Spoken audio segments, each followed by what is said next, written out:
ಅಧ್ಯಕ್ಷರೇ, ಮಾನ್ಯ ಅಧ್ಯಕ್ಷರೇ, ಆ ಸನ್ನಿವೇಶ ಬೇರೆ. ನೀವು ಮಾತಾಡಿದೆಲ್ಲ ಸರಿ, ಮರ್ತೋಗುತ್ತೆ, ಇದೆಲ್ಲ ಸರಿ. ಸನ್ನಿವೇಶ ಈಗ ಇವತ್ತು ಸನ್ನಿವೇಶ, ಅವತ್ತಿನ ಸನ್ನಿವೇಶ 2011ರಲ್ಲಿ ನಾನು ಆಗ ಪಾದಯಾತ್ರೆ ಮಾಡಿದ್ದೆ.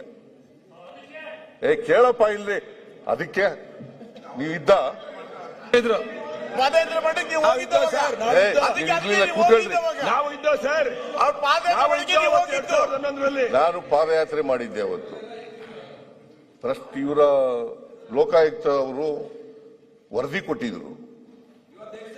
ಕೇಳಪ್ಪ ಇಲ್ಲಿ, ಬಹಳ ಮೈನಿಂಗ್ ನಲ್ಲಿ ಬಹಳ ಭ್ರಷ್ಟಾಚಾರ ನಡೆದಿದೆ ಅಂತ ಮೈನಿಂಗ್ ಇದು ಕೊಟ್ಟಿದ್ರು. ಅವತ್ತು ನಾನು ಪಾದಯಾತ್ರೆ ಮಾಡಕ್ ಹೋದೆ. ಇನ್ನು ನಿಲುವಳಿ ಸೂಚನೆ ಮೂಲಕ ಒಂದು ಇಲ್ಲಿ ವಿಷಯ ಪ್ರಸ್ತಾಪ ಮಾಡಿದ್ದೆ. ಯಾವುದ್ರ ಬಗ್ಗೆ?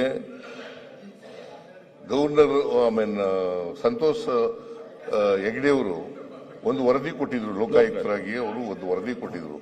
ಆ ವರದಿ ಮೇಲೆ ಇಲ್ಲಿ ಚರ್ಚೆ ಆಗಿತ್ತು, ಇದೇ ಸದನದಲ್ಲಿ ನಾನು ಚರ್ಚೆ ಆಗಿದ್ದೆ. ಆಗ ನಾನು ಇದು ಭ್ರಷ್ಟ ಸರ್ಕಾರ, ಲೋಕಾಯುಕ್ತರು ಏನಂತ ಹೇಳಿದ್ರು ಅಂತಂದ್ರೆ, ಬಳ್ಳಾರಿ ಮತ್ತೆ ಸದನ ತಪ್ಪು ನಿಮ್ಗೆ ಅವರು ಕೇಳಿ, ಅವ್ರನ್ನ ನೀವು ಅವಾಗ ಪಾದಯಾತ್ರೆನೇ ಮಾಡಿರ್ಲಿಲ್ಲ. ಏನಂತ ಪಾದಯಾತ್ರೆನೇ ಮಾಡಿರ್ಲಿಲ್ಲ. Situation different ಆಗಿರ್ಲಿಲ್ಲ. ಅವತ್ತಿನ ಸಿಚುಯೇಷನ್ ಏನು ಇಲ್ಲ ಸರ್. ಅವತ್ತು ಈ ಸರ್ಕಾರಕ್ಕೆ, ಬಿಜೆಪಿ ಸರ್ಕಾರಕ್ಕೆ ಭ್ರಷ್ಟ ಸರ್ಕಾರ. ನಾನು ಹೇಳಿದ್ದಲ್ಲ, ಸಂತೋಷ್ ಲಾಡ್ ಅವರು ಹೇಳಿದ್ರು 2011 ಜನವರಿ. ಪಾದಯಾತ್ರೆ ಮಾಡಿದ್ದೆ, ವರದಿ ಬಂದಿತ್ತು. ಆ ವರದಿ ಮೇಲೆ ಹೇಳಿದ್ದದು. ವರದಿ ಆಧಾರದಲ್ಲಿ ನಾನು ಪಾದಯಾತ್ರೆ ಮಾಡಿದ್ದೆ 2010 ಪಾದಯಾತ್ರೆ ಮಾಡಿದ್ದು. ಒಂದು ನೀವೇ ಹೇಳ್ಬಿಟ್ರೆ ಆಯ್ತು. ಸದನದಲ್ಲಿ ನಡೀತಲ್ಲ, ಅದೆಲ್ಲ ಒಳ್ಳೇದಲ್ಲ.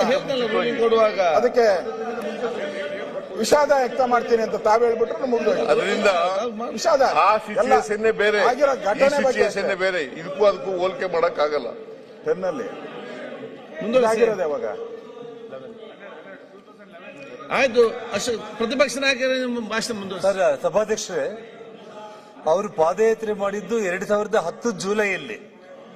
2010 ಜುಲೈನಲ್ಲಿ ಸದನಕ್ಕೆ ಅವರು ತಪ್ಪು ಸಂದೇಶ ಕೊಡೋದು ಮುಖ್ಯಮಂತ್ರಿಗಳು ಬೇಡ. ಅವರು ಪಾದಯಾತ್ರೆ ಮಾಡಿದ್ದಕ್ಕೆ Santosh Lad mines supreme court cancel ಮಾಡಿ ನಾಚಿಕೆ ಇಲ್ದಂಗೆ ಇವತ್ತು ಅವನ್ನ ಈ ಸದನದಲ್ಲಿ ಮಂತ್ರಿಯಾಗಿ ಇಟ್ಕೊಂಡಿದ್ದಾರಲ್ಲ, ಅದಕ್ಕೆ ಅವ್ರು ನಾಚಿಕೆ.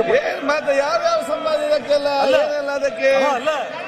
ದಿನೇಶ್, ಅಲ್ಲ ಅಲ್ಲ,